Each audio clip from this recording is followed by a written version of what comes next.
It's now time to introduce our keynote speaker, a serial entrepreneur whose experiences, both in terms of his successes and failures, as always, emphasizes and teaches life's lessons and inspires us to reach for our own version of greatness. He is the driving force behind the success of Fortis Holdings. From humble beginnings, he has grown Fortis into a large corporate involved in schools, property development, engineering, and investments. We are proud to have him back in Toastmasters after a 10-year hiatus. His home club is Dubai Toastmasters Club, a legacy club, my club. He is a person of varied interest, a keen art collector, loves cycling and loves to keep fit. You'll see it when he's on stage. He is a philanthropist and a voracious reader, and enjoys meditation, yoga, as much as he likes investing in stocks.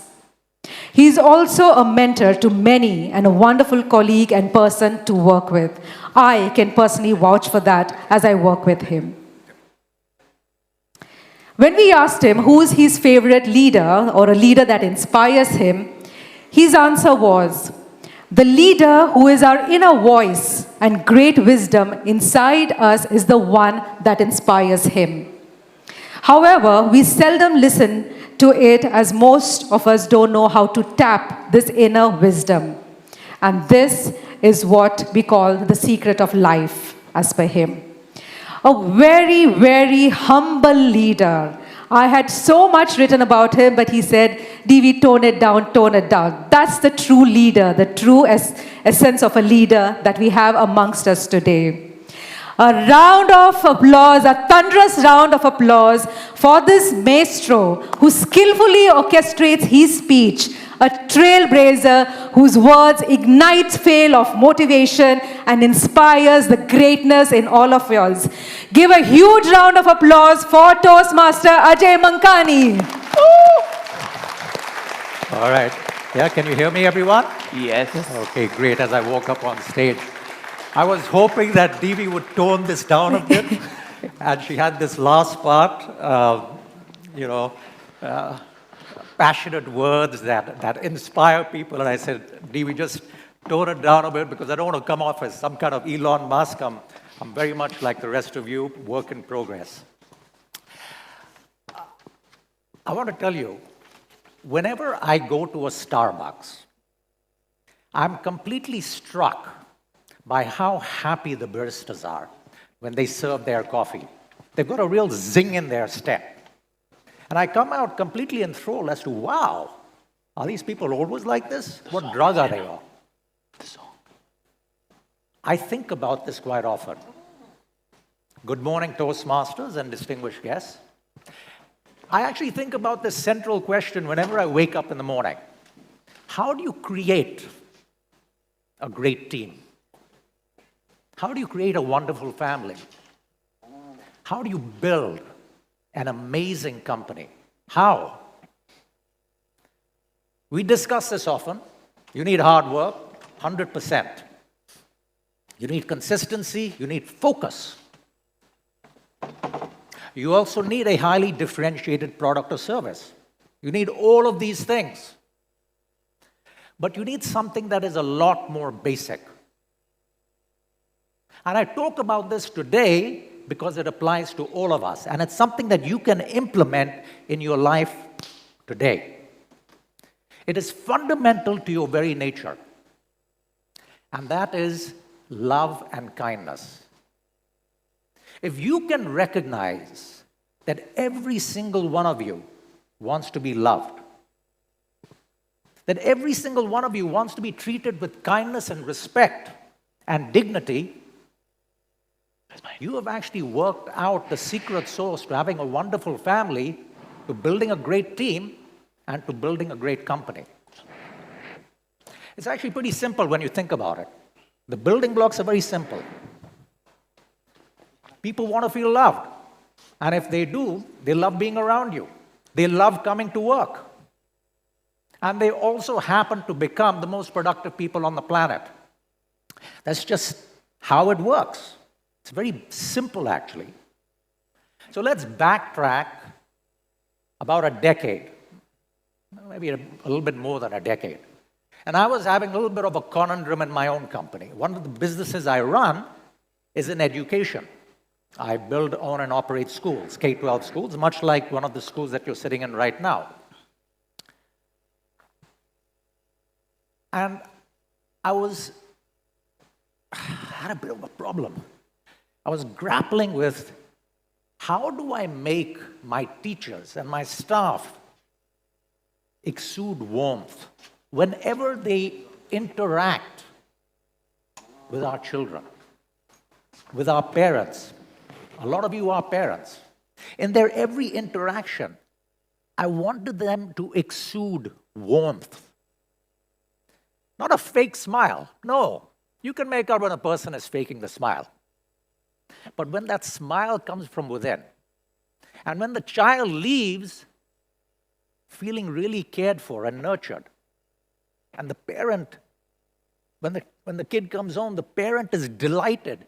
And the kid said, I had a great day at school today. Mom, I had a great day at school today. Oh my God, that's all I want as a parent. How do I manage that? Because I'm not dealing with products at the end of the day. I'm dealing with personalities, moods, men and women. We all know we guys have crazy moods. How do you manage that? You can't exactly tell a teacher, look, I want you to smile at every single kid and every single parent. And if you don't, you're fired. You can't do that. In fact, that kind of attitude is probably going to backfire. So how do you manage this process? At first, I thought, this is impossible. But then I considered, is it? Maybe you can change people's nature.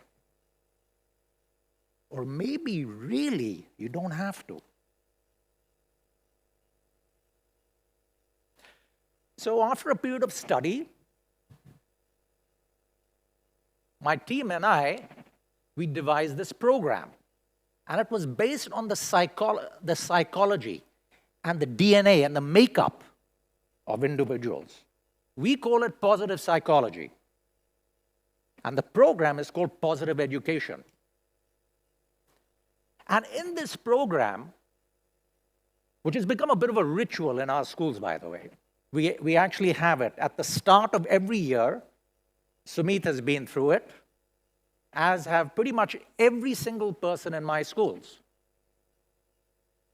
Teachers and staff go through this process of introspection, of discovery, of understanding who they are. We take time to unpack the many layers of an individual. And we ask them, why did you join us? Why are you here? Why are you working for us? We look at Maslow's hierarchy. And after we dispense with, yeah, we're here for good pay, a better pay, incentives which you guys offer. Okay, why else are you here? And they all say the same thing. They all say, we're here because we want to be treated with love and kindness. That was it. It was actually pretty simple. We want to be treated with love and kindness. So that's exactly what we started to do. In these town hall meetings that we have, we also discuss things like gratitude. And I always quote my mother here as an example. My mother is the kind of person, she's 83 by the way, but if you meet her, she's got the energy of a 16-year-old.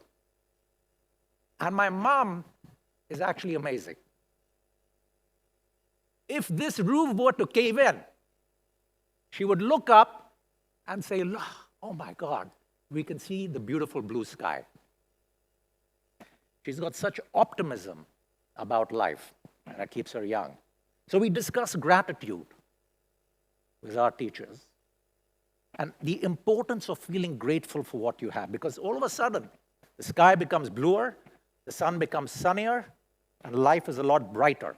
And we forget that. We forget it. So we talk about the importance of waking up with a sense of gratitude every day. Excuse me, forgive me, sometimes I get a little bit emotional talking about this. We also talk about Gottman's principle. I don't know who's heard of Gottman's ratio. If you're any psychologists in the room over here, you would have heard of it. If you hurt a person, do you know that typically, if you say something negative about a person, you typically have to say positive things 5 times over to remove that hurt? Did you know that? That's the truth. Scientifically proven. Don't take what I say. Read up about it. So we talk about that as well. For our staff, when they go through these town hall meetings at the start of the year, week-long, and for us, that's the biggest investment we can make in our staff. It's almost like checking into a Oprah Winfrey show. They become very emotional. They become very vulnerable, and they open themselves up. And they open themselves up to change, and they listen. Because what are we doing? We're appealing to their deeper sense of values. What do they really want? Love and kindness. And we're tapping into that. And then what happens? Something actually very beautiful happens. It's manifested. And then it's amplified. And then like a beautiful chrysalis, it takes wings. And it flies like a butterfly. And then what happens is, when I treat you with kindness, and I treat you with kindness, you feel good about yourself.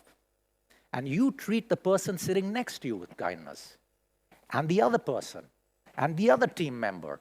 And then the next thing you know, you've got the magical ripple effect. The whole room, everyone is treating each other with kindness and love. And then you do that with all stakeholders. And then you do it with your customers. The change starts here, though. And the formula is actually very simple. Just think about it for a second. So I pose this question to you. Do you have to create some kind of winning app? I don't think so. Do you need a rocket scientist on your team? I don't think so. If you want to change, if you develop these inherent human qualities which are in every single one of us, your most basic qualities, which is what makes you, that's what comprises the human DNA, love and kindness, you will transform. And I say this with the utmost confidence because I've gone through it. Trial and error, trial and error, trial and error, until every error has become success, success, success, success. I can tell you, hand on my heart, our schools today are some of the happiest places to work in Dubai. People love coming there. They love working there. We sing, we dance, we commiserate with each other, we share our joys, our celebrations, a lot like Toastmasters does. They're incredible places to work because everyone is happy. And then, like I said, when everybody is happy, you just love coming to work. It's not work anymore. So if you develop these human attributes, which is in every single one of you, you will transform your own lives. You'll transform your family life. And you will transform the lives of other people around you. and have that winning team and that winning company. Thank you very much, everyone.